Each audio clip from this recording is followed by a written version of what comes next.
রিওস্টার দেখছি। Yes sir. আচ্ছা, তো রিওস্টারের উপরের অংশটা কি ওয়াইপার বলে? Yes sir.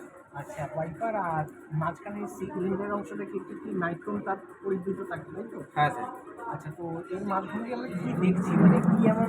এর মাধ্যম দিয়ে আমরা ভেরিয়েবল রেজিস্ট্যান্সের কেমনভাবে কাজ করে সেটা আমরা দেখতে পাই। আচ্ছা, এটা কি ওয়াইপার কি চেঞ্জ করা যায়, মানে? ইয়েস স্যার, স্লাইডিং করা যায়। এটার সাথে মাল্টিমিটারে কিভাবে কানেকশন করবো আমরা?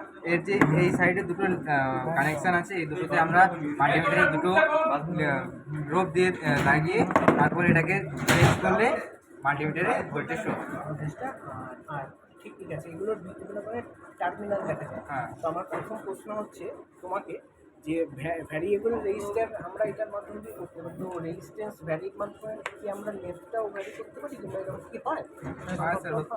হয় তো? আচ্ছা, ওকে, প্রত্যেকে দেখেছো তো? হ্যাঁ স্যার। ঠিক ঠিক আছে, এটা ছবি এবং যা যা ওয়ার্কিং প্রিন্সিপাল আছে লিখে নেবো।